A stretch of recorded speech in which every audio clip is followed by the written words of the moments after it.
Tabletop RPG rulebooks and systems can seem big and intimidating. On Too Long Didn't Play, we break down the seemingly complex content of tabletop RPGs in about 5 minutes so you can decide if you want to check the system out in more detail. You arrive at the Festival of Swords in high spirits, having made a few acquaintances on the way there. You know the chances are low and the danger is high, but in your heart you wonder, could I be a hero? As a farmhand, a seamstress, tinker, poacher, or some other common class of folk, you don't feel like anything special, but you have hope. As dawn arrives and you're shuffled into the line with other aspiring candidates, the hollow stares of the locals, along with the chipped and battered equipment that you don't know how to use that's thrust at you, suggest that your hope may be in vain. As you work your way up the side of the mountain towards the deep maw, the screams of other adventurers along with the viscera on the path confirms. There is no hope in these dark peaks, and you are no hero. Like many OSR homages, or what is sometimes called New School Renaissance, character creation in the Dark Peaks is a simple mix of low stats and answering a couple of questions. You start out in 1 point in physicality, which is your strength, acuity, your mental capability, fleetness, which is your speed and reflexes, and grit, which is kind of like constitution, but has more to do with your ability to withstand pain. Then you add 2 points and a skill point based on your level 0 professional background.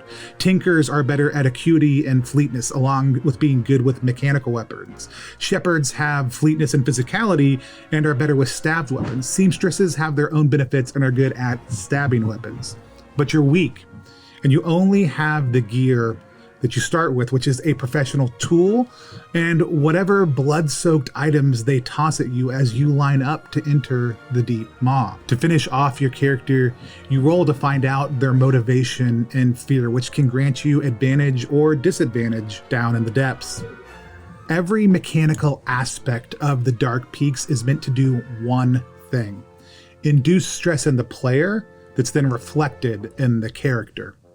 Meta mechanics in games are one of my favorite things, and the Dark Peaks makes heavy use of them. In OSR-inspired play, player creativity always trumps character ability.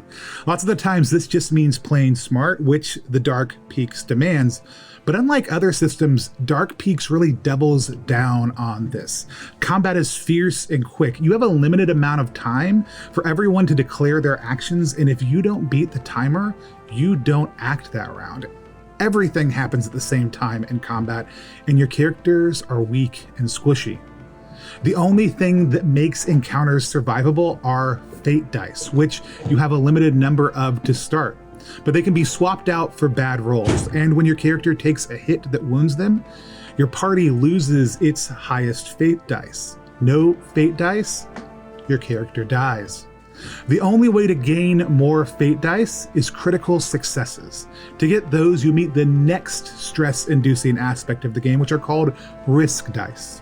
In early play, succeeding is hard. You have to max your rolls and have a skill point to achieve most basic tasks.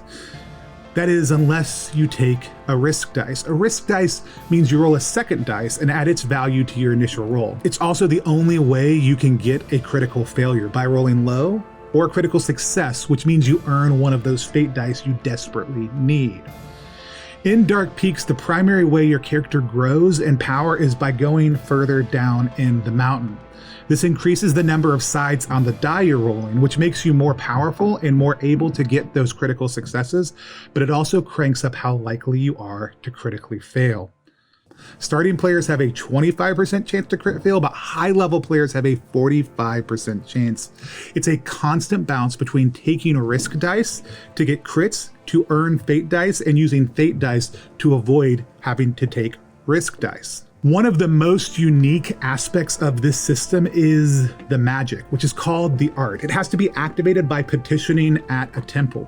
Petitioning has a 20% chance of awakening magic, a 30% chance of doing nothing, a 40% chance of leaving you paralyzed, and a 10% chance to make your head explode. Also, using the art means a player memorizing a symbol that they then have to draw on a piece of paper and show the GM.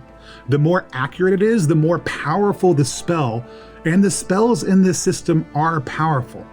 Some of them are traditional spells, but some of them have that same meta-mechanical crunch that this system does so well. They allow you to ignore rules for a round or to warp reality outside of GM control. The Dark Peaks is a meat grinder system.